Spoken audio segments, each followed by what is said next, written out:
is I'm going to start out just by traveling around the country and looking at a bunch of studios. And I'm going to tell you a little about some of these and where they are and where they're coming from. This particular one is Ursula here? KHOI, Ames, Iowa. You're from Ames? Yeah, this one's KHOI. And if you look at this, they have one thing. There's a few things nice about this. A few things. Anyway, you notice that we have acoustic treatment on the wall. It's just the acoustic treatment. You can use anything really. It's an absorbent surface. Just something that just something that absorbs sound. So we have some hard surfaces, some soft surfaces. You notice the position of the board operator. The mixing board is here, and he's looking across the table at, as if the board was here, and I'm looking across the table at guests in the room. It's a nice layout here. Are those curtains on the wall? No, they're really not. They're like foam. Yeah. But really, you know, in terms of sound, the curtains on the wall or whatever, curtains on the wall absorb sound. You don't need exotic acoustic material to absorb sound. And in fact, at Record Plant, big New York City recording studio, what did they use? Home insulation with a felt covering. Anyway, here's a view of their operator's position, looking at the side. They have it's a pretty nice digital mixing board. Only 8 faders, which I think is kind of inadequate. One thing about choosing a mixing board is you want to make sure you get enough faders. That is because you're going to have mics and all that stuff. And everyone that I've seen that has started with only maybe 8 faders or something like that has always wished for more. And I've seen them where they get extra boxes and all kinds of stuff. You really want to get enough faders no matter what you do. But anyway, they have the board here. They have the turntables off to the left. Turntables, yes. Turntables off to the left. Actually, I feel more comfortable. Can you hear me fine without the mic? Yeah. I'm fine. Yeah. I'm just going to shout and do it without the mic. Because I can move around and the cable cord isn't going to fall. So anyway, they have the position where the board is here. They have turntables, and they have some equipment that's around the back, in a rack around the back. And the room is big enough that there's really a space for one in here, and around the back of the table there's room for more people as guests. This is a good community radio type of setting where you're going to have the board up and you're set up the studio to have guests in it, to have live guests. They come right into the studio as opposed to being on the other side of a wall. And this is a nice setting. I have a question on that. Yeah. Height of the table, do you prefer the sit down or the stand up? You know, that's a good question. I think for most of the typical radio situations, the sit down. Sit down. But I do understand what you're saying, because if you're doing DJing, as in the club DJ type of stuff, they would tend to prefer the stand up, and yeah. I would too. Which actually brings up something in terms of how to set up the turntables in a studio. Okay. And if we look at this one here, the turntables are off to the side. There's actually 2 distinct styles of how people use turntables, and I'm gonna categorize them in style, one style, another style. Okay. You find one style that's used by the old people that are old people. Essentially, you're playing vinyl records because I like the music that comes on them, and this is the way it happens to come. It has nothing. I'm playing this music, and I happen to have the vinyl. Whether it came on a tape or a CD, I don't really care. I want to play this music, Yeah. and I'm playing it as part of my show. And then the other style of use of turntables that people will ask for is the turntablist Yeah. club DJ type approach. And they're going to want a different setting. They want a different type of arrangement. I prefer setting up the studio for the turntables are like CD players. It's just the source. The reason I was asking is one person recommended to us that the announcer has more energy standing than sitting. It's true. Just, you know, that's what I'm thinking of. There is some truth to that, but it depends on what type of programming you're doing. Yeah, right. And if Okay. you're thinking of announcer, somebody participating club DJ sense, that's one thing. But if you're thinking about, we're bringing in some guests and we're going to talk about the local politics and stuff like then that, they wanna in sit that down. case you want a sit-down setup. Okay. And typically what I've seen in radio, you more often want the sit-down setup. But Okay. besides that, it isn't that bad, and if I want to stand, I can. You can, you just raise your boom. I just raise the boom, and it's not that low. Right. Okay, thank you. But anyway, so here's another view. You notice it has a bunch of mics on booms and a bunch of guests there. This is a setup that you tend to run into very often, where you have a bunch of people and we're having a talk on the air, and the board operator is part of it. And well, look at that. We got 3-4 mics already. You want to make sure you have enough mic inputs on the board. See what's next. A view of the board. This is a digital board, only 8 faders, and it has the electronic VU meters. I really like the old-fashioned analog VU meters better. The equipment rack. They have their emergency alert system. They have, in this case, it's the digital board. They have the real guts of the board, and they have some other stuff here. Tuner for listening off the air, and for the monitor speakers. You always want a tuner for listening off the air. A 20-year-old consumer one might do just fine. They have some monitor here. Let's go on to the next one. Okay, here's another station. Here's another station. This one happens to be KKFI. And here's what they have. It looks like they have a digital board, a rather large one. This board here is probably $15,000 if you have the money. But they have a little cozy setup here where you get into the board, and it's a fairly small room with a fairly large board. They have their computer monitors to the side. They have their some CD players within arm's reach of the operator, the telephone, and it's a little cozy little setup here. That really you get one person in here, and but again, notice mics on the other side for guests, so that the board op would be sitting at the board, looking over the board at where the guests are. The two computer monitors. What's that? The two computer monitors are for 3 computer monitors. 3. Oh, that's not a Oh, security this is TV. a TV. This looks like it's Security? This looks like security, yeah. Okay. And just All right, the two- that's one thing about computers. I like to set them up with one computer that runs a bunch of stuff, and there's less clutter that way. But some people, some stations set them up that they'll have the automation computer, and they'll have another computer that works as a computer. Especially if you're running Windows. Especially if you're running Windows. I like to set them up where there's really one computer that does it all, but you might have multiple desktops on the computer. You might have generally multiple sound cards.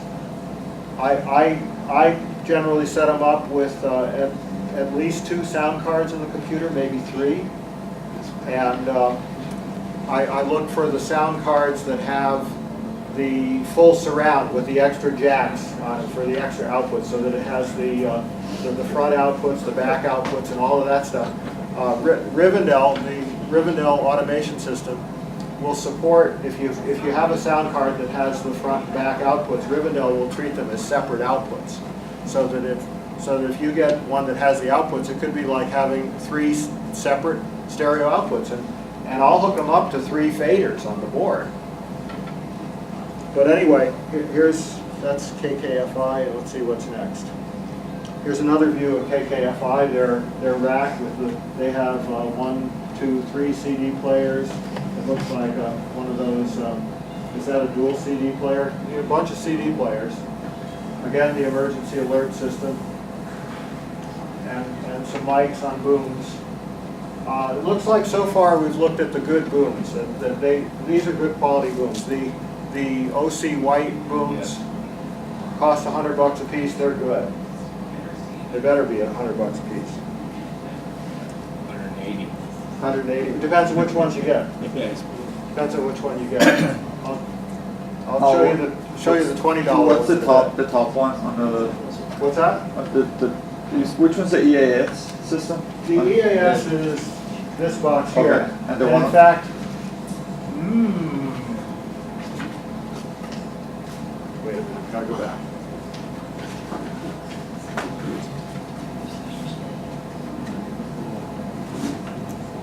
That news? It's the old one that's no longer a photo. Oh, it's an old photo, it's an old photo. No, it's not that old photo. No, I bet, well, the really old EAS boxes, the ones before something they called CAP, you could get a converter. They may have the converter, yeah. I have a question just about, I heard people talk about programming the EAS boxes. When you get them, do you have to program them specifically for your station to do that relay, or how do those set up and integrate? Setting up an EAS box generally is fairly simple in the sense that they come pretty much correct, but pretty much means that you have to customize the settings for your own situation, which means you have to tell it things like what stations do you want to monitor, what area are you in, so that it gets the right codes, because they'll have regional codes. And all right, where I am, where WLPP is, it's on the borderline between Greene and Ulster County, and so we might have some alerts that come through for Greene County. Yeah, we want to forward them. Something comes through for Ulster County. We're not required to forward them, but we will because most of the coverage is in Ulster County. That kind of thing. And then, but then we get a alert that comes in for Saratoga County, because it's Albany metropolitan area. It comes in for Saratoga County. We're going to throw that one away. And so in terms of configuring your EAS, there are settings for things like where are you located, from what region do you want to forward the alerts to not forward the alerts, and things like that. And there's not really a lot to it, but it's. I'm wondering how that's organized as far as like what you mentioned, what stations you want to monitor and what stations you want to forward that to. How is that organized? How is that organized is that there is generally a state coordinator, and you would contact your state coordinator, local regional coordinator, and they may tell you what stations to monitor or ask you what stations you're monitoring. In New York, when I talked to the coordinator, they told me that on what basis to choose the stations to monitor, and that we should tell them what stations we are monitoring. So basically, he said, well, here's the list of all stations. Here's the primaries, and here's the there's certain categories. He said you go for this category first, then go for this category, and try to get these if you can. If the reception's not good, you go for your second choice, third choice, and actually for Palinville and Woodstock, we had to go with about our 15th choice because of reception. How do you monitor these stations that are chosen? The way you monitor it is that there are radio receivers attached that go along with the EAS. Some of the EAS boxes come with built-in radios, some do not. The ones that don't, you have to get an external radio, and it'll have the inputs on the back where you connect them. And so you might have 3 radios connecting to your EAS, that are permanent, that are essentially permanently tuned to that station that just monitor it. But It- you're in a control room. No, it feeds into the box, Okay. and the box decodes the tones. And when the tones come in, the box interprets that and decides what to do. And generally, when a test comes through, what it will do is log that it received the test, and that's all it has to do. But if an actual alert comes through, then it would intercept your programming. So the EAS is attached, is hooked up in the audio chain of the station between the output of the studio and the transmitter, so that when an alert comes through, it'll grab it and actually intercept your program and override what you're sending and substitute its own. Okay, so we don't have to audio monitor these No, things? no, the machine monitors it. Okay. And you have to check the logs though to make sure that it got the tests. And if you go for a period of time and don't receive any tests, then that's cause for concern. You've got to find out why. I'll question. Yeah. Above the EAS is what and underneath it? I'm not really sure what they've done. Okay. The reason I cringed at this particular EAS is that I recognize it as the old Sage. The blue Sage that you saw in the other one is the current model. This is the old model Sage that doesn't meet the requirements. Is that top one a Furman I'm power conditions? not really sure what it is. It could be a power conditioner. You know, the bit about power conditioning is overrated. Any decent electronic equipment has its own power conditioning in it. I mean, they all do.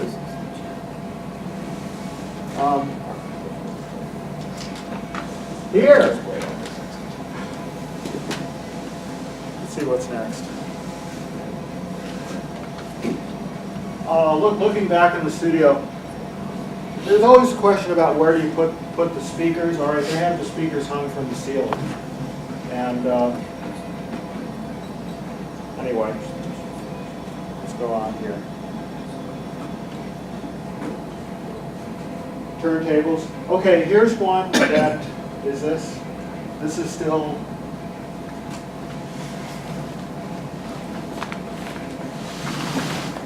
This is still KKFI.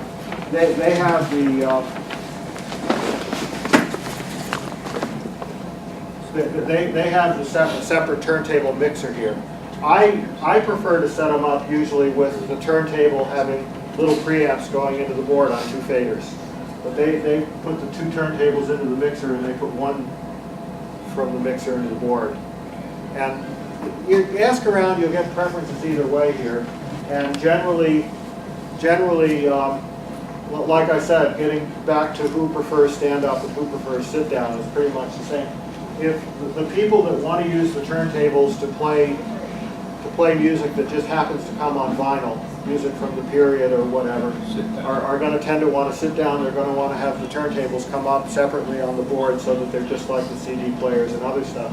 Where the club DJ types, the people who want turntables as an art form are going to tend to prefer this. And being old myself, I like the old way. Another picture of the studio, how you get around the space. You notice that there's the operator's position is kind of small. This is still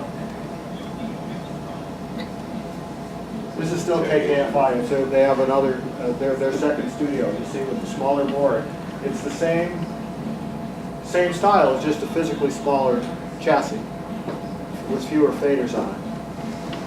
Some of them they come in sizes, you know, like mine. They come in sizes.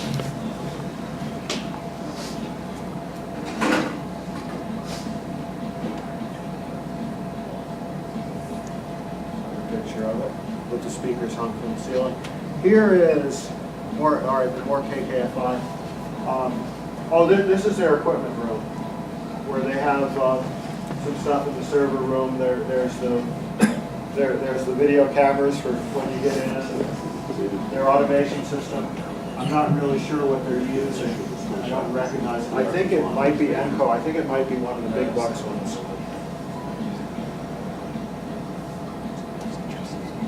K-Mud, KMUD, Garberville, California.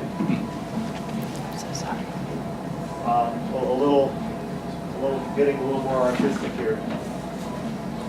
There's their equipment rack, CD players, computers, their mixing board, a bunch of stuff in here.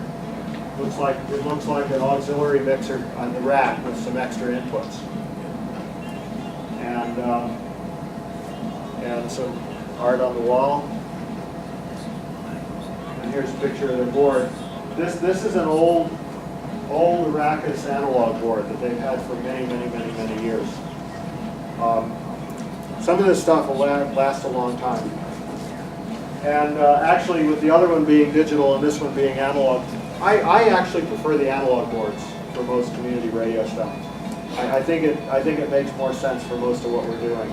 And one thing about the analog boards is that analog is a stable technology, so you can expect them to last a long time.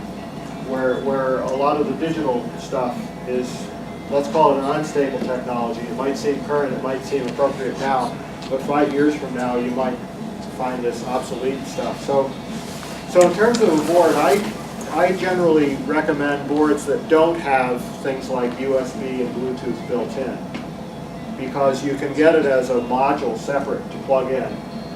And if you have a board, an analog board, and you want Bluetooth, you get a Bluetooth module and you plug it into it. Now you have it.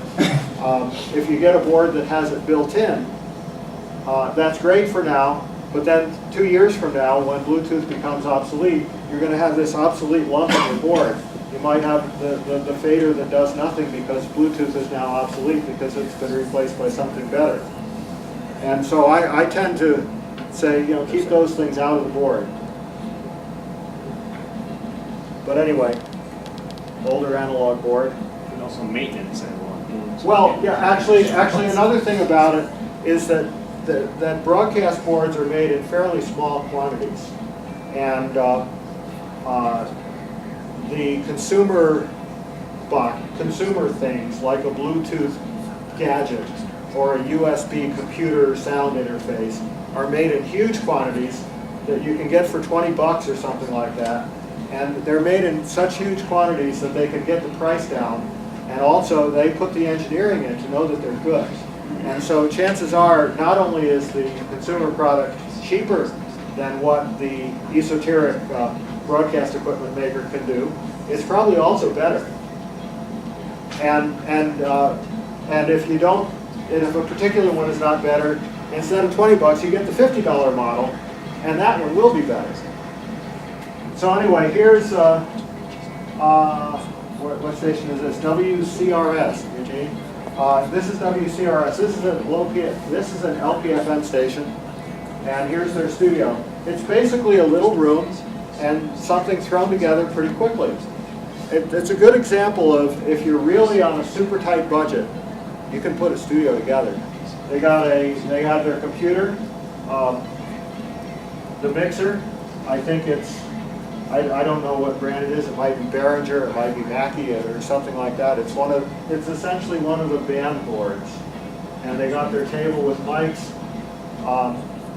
One thing about the band boards is that the band boards, the boards that are designed for live performance. If that's what you need to do to get on the air, that's what you need to do to get on the air. They're cheap, and for what they're designed for, they're good. Problem is, for broadcast use though, what are all those knobs? It says aux 4 send. What do I do with that? And so a lot of people are going to look at it and they're going to get confused by all the knobs. Every channel has an equalizer. Gee, it doesn't sound right. Well, is the EQ screwed up? And people are going to fiddle with all this stuff, and if that's what you got to do to get on the air, that's what you got to do to get on the air. But generally, I don't recommend it. Yeah. And the one thing about the broadcast mixers that I understand is that it also dims your monitors. Oh yeah. And your on-the-air light. That's right. Broadcast mixers will also turn the monitors off when you turn the mic on. They'll operate an on-the-air light. They also have a cue function, so you can generally with a Q, like the Q button like I have. You push the button and it puts the channel into a separate Q channel that you can listen to yourself without it going on the air. That's standard equipment on broadcast boards, but the boards that are designed for performance situations generally don't have that. And so these things here are inadequate and confusing, and like I say, as a last resort, if that's how you get on the air, that's how you get on the air. But generally I recommend avoiding it and going with something that's a real broadcast board.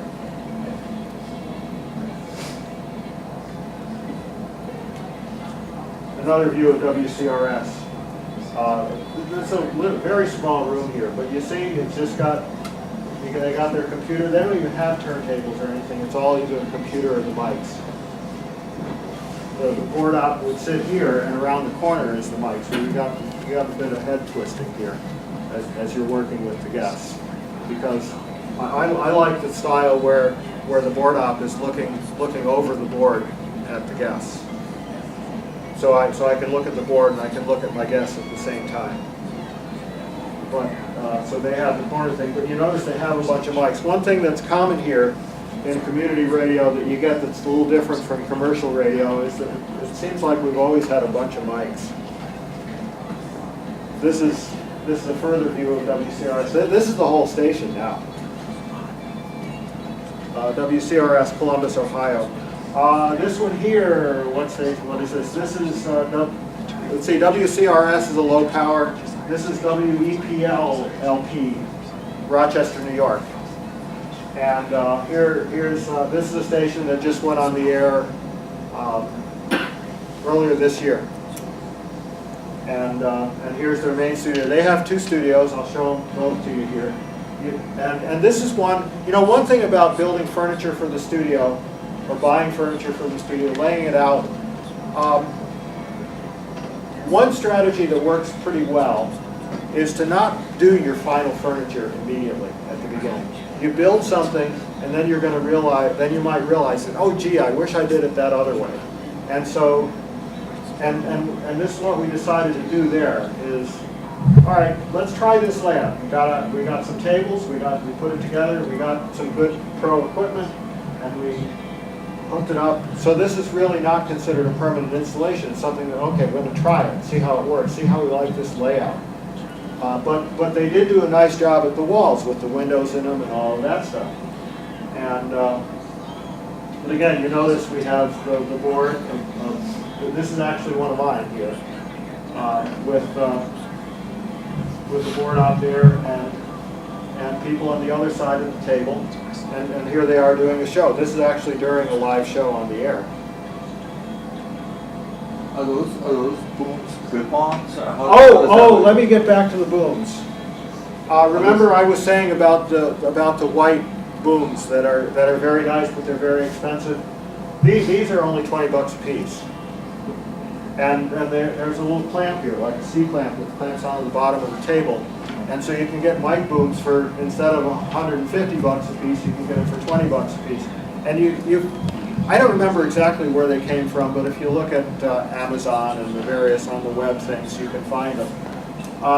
The downside of these is that, I've actually seen this happen, you lean against it the wrong way and it gets bent.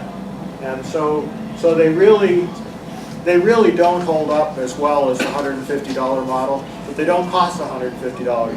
And in this case, you notice how we wanted to get this going, wanted to get a bunch of mics, because you notice every picture we've had a bunch of mics. You don't go on with just one mic, you want to get 5 mics to go on the air. If you're going to get 5 $500 mics, that's a lot of money. So you get 5 $25 mics. You're going to get 5 $150 mic stands, that's a lot of money, so you get 5 $20 mic stands. And that way you meet your needs at a reasonable cost. And then later on, you can upgrade. Yeah. Do you have a source for tables, let's say the furnishings in these? I don't. The source for the furnishings here was they had them in storage. Yeah, okay. They're just tables. Yeah. I really think that initially, when you're first building, get what tables you can to try out the layout. You may not like it, and in fact, they have rearranged their studio a couple of times since this picture. Oh, let's try it this way. Let's try it that way. And eventually you converge on something, because I hate to get it wrong the first time and be stuck with it. I'd rather be able to change it when I get it wrong, and you will.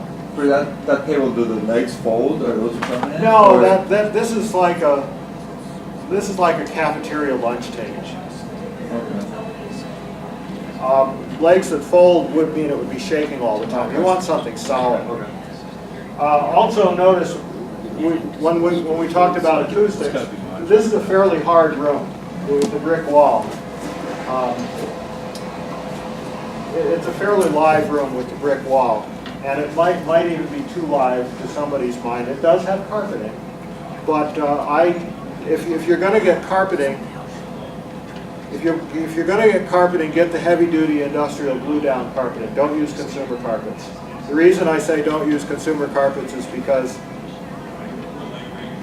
it'll only last you less than a year. Then you'll have to replace it. And I'd rather you want to get something that lasts. There's another picture of the same. Picture of the board. They got initially 12 faders on the board and very quickly upped it to 16. 12 is about the minimum I'd consider to be adequate when you consider having all these mics and the CDs and all that stuff. They're actually using all 16 of the faders on this board. And this one, the first 6 are mics. Oh, in your estimation, how much did it cost them to build this studio? Their construction was probably about $20,000 overall, I'm guessing. Maybe a little more. Theirs, they did some carpentry. They have very nice studio. It might even be 30, but you don't have to go that high. They started right out with two studios, some rooms with the windows between them, a 4-bay antenna because of the second adjacent. There's quite a lot to this one.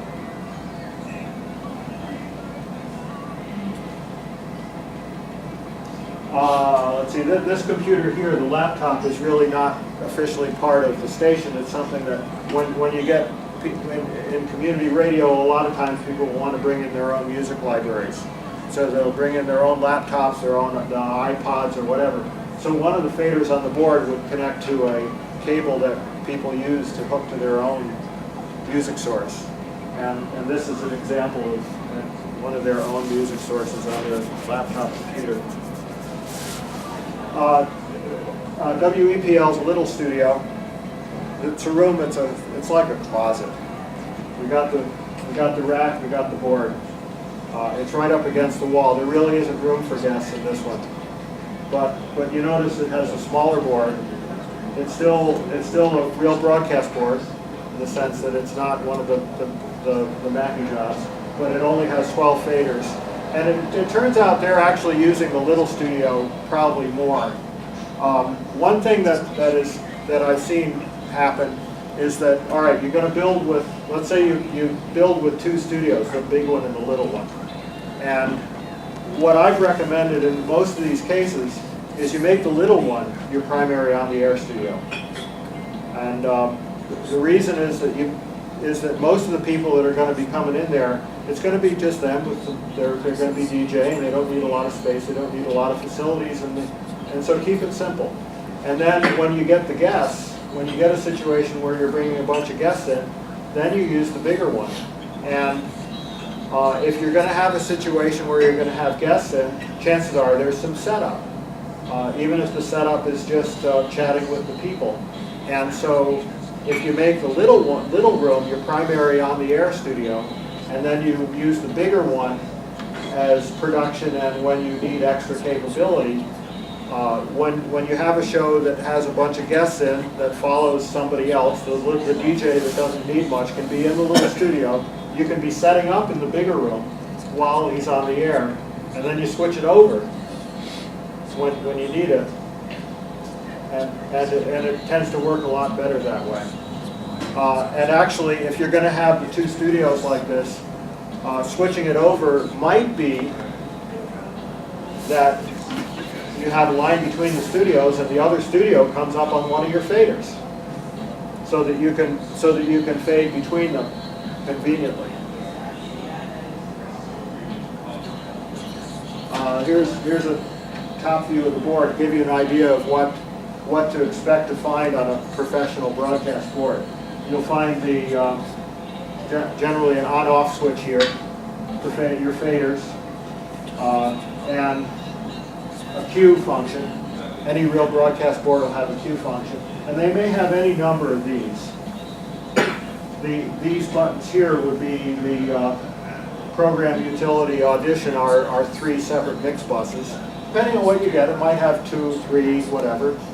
And any broadcast board would have some number of mix buses, which might be only one, and you might not have these switches. And this one also has an AB input selector switch. It's a way of, in this case it's a 12 fader board, but it really has 24 inputs because each input has an A input and a B input. And how important the A and B is, well, the lower cost boards don't have the AB, the better ones do. You know, more expensive ones do. In terms of mine, that little one there does not, but you can have it in that size if you want. It's just one of those things that one leaves it out to keep the cost down.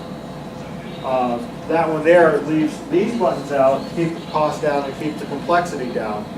I was surprised at how many people actually prefer them without these buttons. I kind of thought that leaving out the buttons was just a cost-saving mechanism, but actually a number of stations get them without the buttons because they actually prefer them that way because it's easier to use. Yeah. I got a question just on some of those functions. The AB button, it's not a stereo channel. It switches between one input and the other. It can't do both at the same time. These are stereo channels, left and right. A and B is that there's an A input and a B input of the channel, so that you have two alternate uses of the fader. Like I might make this my CD player normally, but what I do is the B channel is for something you don't use very much. So this might be the fader for my CD player, but I might have another room with a bunch of microphones, so I might take all 12 and make them mic inputs when I'm operating from the other room. I have two alternate uses of the fader. The idea is that, in effect, I have twice 24 inputs. It's a way of getting extra flexibility without having the extra size and cost of the extra faders. And what's the difference between the audition and the cue buttons? Cue is a quick. Cue is absolutely not on the air. Cue is, I push the button, cue is not volume controlled. It skips the fader completely, and it connects either to the cue on the monitor or a separate cue speaker. Here's another thing, that you have your monitor speakers, and it's common practice to also have a separate cue speaker. So the cue bus goes to the cue speaker. And the idea there is you put something in cue if you want to listen to it without putting it on the air and preview it. So if you want to cue up your records, for instance, I have a turntable, I put the record on it, and I'll spin it, and I'll find the exact beginning of the cut, and I'll cue it up. So cue is for listening without putting on the air. Audition is actually another mix bus. It's another program mix bus. Program, utility, and audition in this case are exactly the same. They're the same, but there are three of them. And the way I set them up is I generally set it up so the program is on the air. Utility is what's being recorded, your recording device. It might be Audacity, it might be a tape recorder, who knows. And I tend to use Audition for what some people will call a mix minus. If you're taking phone calls, incidentally, a phone input would be one of the faders. If you're taking phone calls, you would use something called a phone hybrid. The phone hybrid is you hook it to your phone line, and it has an input and an output. The phone hybrid has an output, so you can bring the phone up into the board on a fader, and it has an input so that you can put the board into the phone. Well, there's a little problem here, that if I bring the phone in on a fader, and I feed that back out to the phone, that doesn't work very well, because you're feeding the phone back to itself. I bring the phone in here, feed it out back to itself. So they set up something we'll call, that they call mix minus. Mix minus the phone. It's the mix with the phone missing that you can send out to the phone, so that the caller hears on the phone the mix, what you're doing, but he doesn't hear himself sent back to him. And so I'll tend to use the Audition as a mix minus, where I'll maybe put the mic in. I'll make a separate mix to send out to the guy on the phone, and that's the way I tend to use it. But practically, inside the board, it's the same as programmer and utility. There are 3 stereo mix buses. Yeah. Once again, I'm going to ask you for recommendations on a phone hybrid. If you have capabilities of 2 or 3 people calling in. Oh, okay. Phone hybrid. My own limited experience is that the digital hybrids are worth the extra money. That I've been told that the JK $500 digital hybrid is good. I haven't actually used it myself. I've been told that it's good. Yeah. Have you ever used the Heathkit, the one they use for ham radio? I forget what they call it. Well, all right, let me get into this. But that's $500. I have experience with the Comrex hybrid, which I know is good. It really is. Comrex? Comrex. All right, Comrex is it's $1,000 though. Yeah. Comrex is a company that makes equipment for radio stations. It's good stuff. It's expensive, but it's good stuff. How many phones will that handle? They make them that'll handle any number you want. Oh. The more phones, the more you get to pay though. So you can get one hybrid with a certain number of phone inputs. You can, but you're going to pay for it. Okay. Or you can use a hybrid per phone line. And of course, the hybrid per phone line is when you're going to be using those phones simultaneously on the air. I mean, you can switch it between phone lines if you're going to be using only one at a time, but the bit about multiple phone lines is we're putting multiple calls on the air at the same time. But getting into the cheaper hybrids is we have that... the JK real quickly, and it works great. You have the JK digital Yeah, hybrid? We do. We got it just last March. The digital hybrid. I'm looking. We may not be talking the same model, but yeah, I mean It's around $500? Yep. Yeah, okay. Like I say, I've been told that they're good. I don't have personal experience with it. I do have some personal experience with some of the less expensive JKs.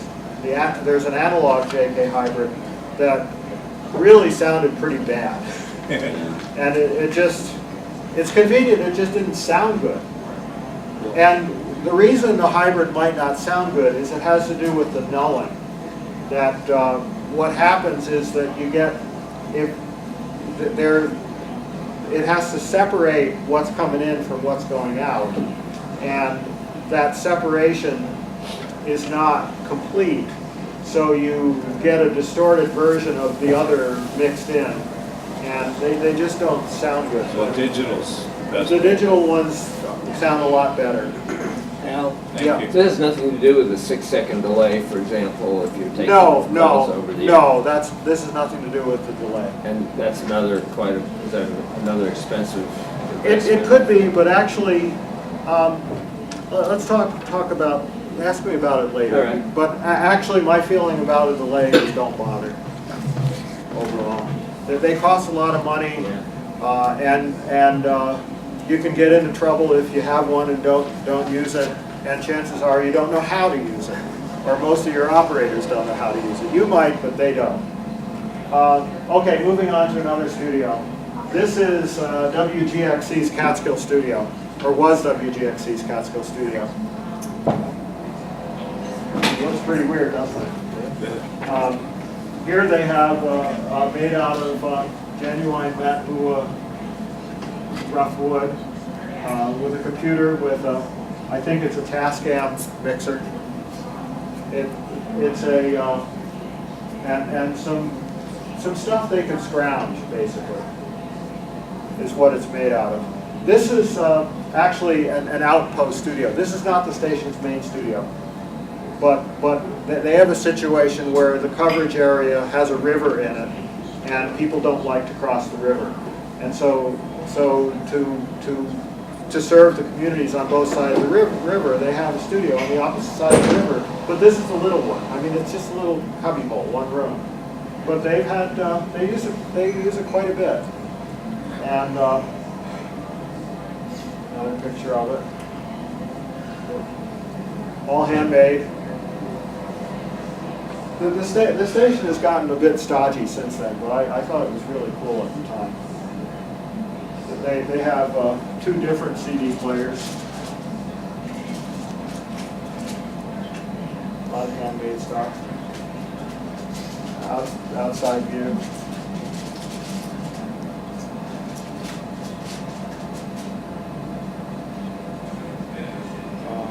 Another view of the board. They have a situation where there's the counter and a little table sticking out of the counter, so the board is here. I can talk to the guests, and people can be on both sides of that little counter sticking out. Two computers here. One of them is a Mac. The other one is a Linux box running Rivendell, which had it set up so that the studios synchronized with each other, so that they shared the database even though they were 10 miles apart.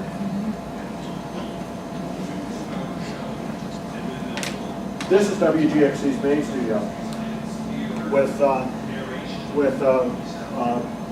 good-sized mixing board. This is actually an Arrakis board, and they have the CD players on the side with the phone hybrid sitting here. This is the JK analog hybrid, the one that doesn't work very well, and the turntables here.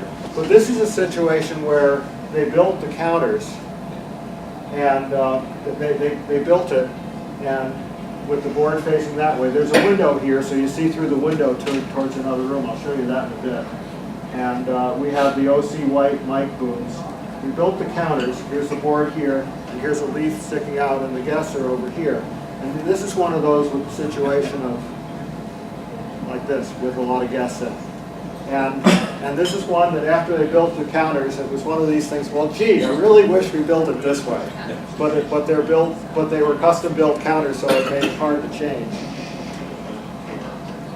Looking from the operator's position out to the guests. Here's another view of the same studio with the same thing, and with musicians out there as guests.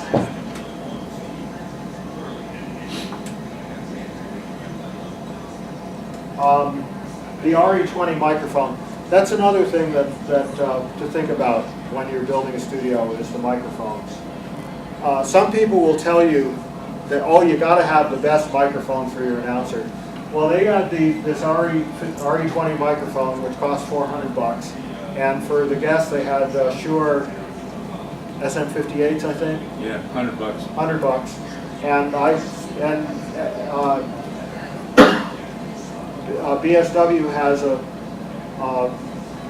5 for $100 Audio-Technica mics sale on, which ought to be pretty good. We'll find out how good they are. You need a lot of mics, so you might as well get the cheap ones. And actually, listening on the air, I have a hard time telling the difference between this $500 mic and the $100 mic. And so it's my recommendation that when you're starting out, you don't want to get the $500 mic. If you want to upgrade your mic, you unplug it, you plug in another one. And it's something you can upgrade easily. If you're taking shortcuts, you got to think about what are the consequences of the shortcut. What if I discover that this shortcut is not as good? If you get a mic that you're not happy with, you unplug it, you get another one. And you still have another mic around that you can use when you need it. And you're going to need them. And so if you want to save money, mics are one of the first places that I'd recommend saving. Another point is the headphones. That headphones break, headphones get lost, you're going to have to budget for headphones on a regular basis.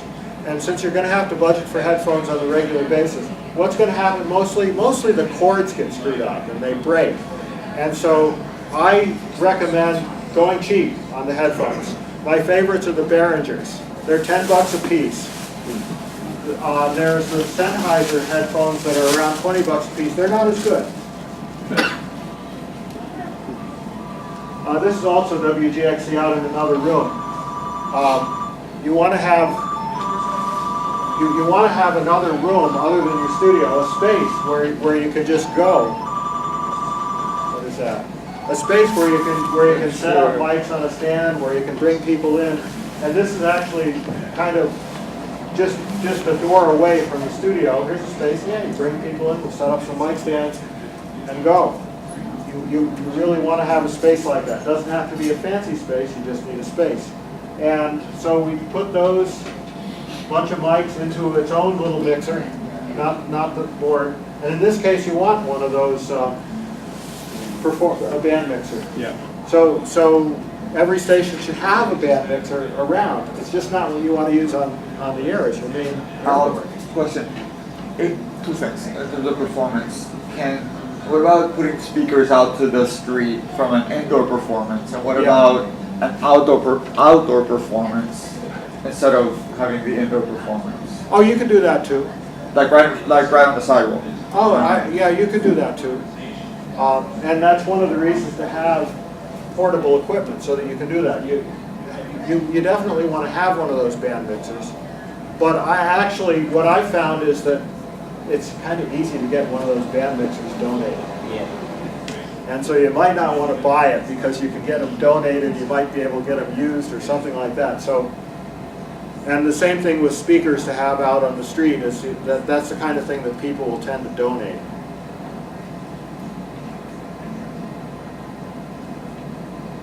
WORT. Let's see what we have here. WORT has kind of a main studio. They have a few little ones where they do little productions and things like that. And here's one of their little ones. They're just a table with a computer and a little mixer. This little mixer happens to be an Arrakis arcade. The arcade is probably, if you want a completely ready to go factory built mixer for $800, probably the arcade is the one to go with if you're in that category. I tried to see if I could make a product that could compete against it, and I just thought I can't. But anyway, it's downside. It has the LED VU meters, which aren't all that great, but that's it's worth spending something on real VU meters. But hey, if that fits your needs, go for it. It's quite a deal. So does that have the on-air live? I think it does have the on-air light capability, Yes. and it has Q. So this is probably the cheapest real broadcast board. Yeah. With the arcade, I had one at one point before it just became a piece of junk. They're cheap. But if you use one, if you want on-air capability, you'll have to get an external relay to drive your on-air lights. Oh yeah. But that's standard. Really, they're all like that. Yeah. They're very few that you can drive directly off the board. Yeah, and I don't. And even if you can, in theory, drive it directly off the board, I don't recommend it. In fact, Catherine at WLPP decided to try that on one of my boards, which has a relay, dry contact relay, which theoretically you can drive directly off the board. And it worked great for a while, but then the relay failed. How is that monitor in place? What's that? The computer monitor. How is that? It's bolted to the wall. Oh, okay. And this has like a foam acoustic treatment on the wall and simple mic stands. And cheap mics. Cheap mics, yeah. Another thing that you might consider when you're building your station, all right, there's the room we were just at. You step out there, and here's a room with a bunch of computers set up so that you can do production, and you can do mix downs and stuff like that. This is another thing you want to have is a spot that's not the studio, where there's a computer set up, it's hooked to your network, it has access to your music library and all that stuff, where you can post-produce, pre-produce a show, whatever. These are good places to train people too. And like if multiple people are working on their shows, Yeah, they can help each other with the software. right. How much did that one cost, the studio? I have no idea. Oh, that little studio? That little studio, though, that board is about $800, and if they're cheap mics, 5 for $100. I bet they have another $100 in the mics, another $100 in the stands. They could put a studio together like that for $1,000. Another WORT picture, looking around. This is another room at WORT. They have a few of these. See, that's one of the neat things about the little board like that, is that they're cheap. You can have a couple of them, and they do. There's another room. It's pretty much a duplicate of the first room, but it's obviously not the same one. And you're using moving blankets for... Moving blankets for acoustic treatment, yeah. Those are cheap. Yeah, I've also used the foam packing material that electronic stuff comes in as acoustic treatment. About that, if there are tenants that live upstairs from the radio station, would that be something that, should we consider? That gets into some more elaborate construction techniques. Okay. But that gets a little more beyond, well, Okay. there you might, all right, upstairs isn't so much a problem as next door, where you want to get into the double studded walls or There's a stairway Yeah. there, so on the side, so, but, okay. Okay, there's another table with a bunch of mics, speakers on the wall. This is WORT's main studio, they have a digital board with a rather fancy digital board with a lot of faders on it. And that's where you want to put the board that's going to last. Right, Those little production rooms, right, it's not so bad if one goes down. yeah, true. And really what I have, my, shameless plug here for my product, is that I'm really aiming at something for the main studio, something that you're going to want to keep.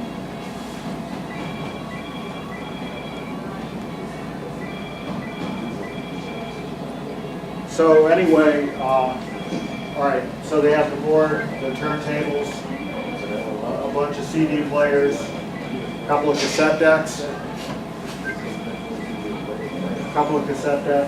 and this is pretty much a homemade counter type of thing. The speaker's hanging on the wall, and it looks like concrete block walls with this acoustic treatment here, with the, like you said, the moving blankets as acoustic treatment. Here's another view, turntables, a patch bay below it. There's another thing about a studio is a patch bay. Years ago, it was pretty standard that everybody has patch bays. Maybe not. It depends on how you're doing it, whether you want a patch bay or not. Here you can reroute your signals. I'll let you decide whether you want a patch bay or not. And then, of course, look at this, a reel-to-reel tape deck. Essential in this day and age. It's essential in this day and age. I have to apologize, I didn't bring in a picture of WIOF's studio with the several reel-to-reel tape decks lined up. Okay, this is here. It's still WORT. They have a few rooms. They have a pretty nice facility here. Reel-to-reel tape decks and all that. Interesting thing you said was most of them are people from the area. Did you set up a lot of these? I didn't set up most of these. No, these are pictures I was traveling. What I know Took pictures. Uh-huh. Some of the stations you'll see equipment rooms with lots of stuff in it. You really don't need lots of stuff, but some of them have them. Mostly when you see the rooms with lots of stuff, these are stations that have been around a long time. And the stuff stays in the rack even if they're not using it anymore. It looks impressive. Yes. But in this case, they have things like, stations that have been around a while, they have things like receivers for certain streams, satellite receivers, all kinds of stuff like that. We don't generally need that. The record library. Everybody needs a record library. Let's see.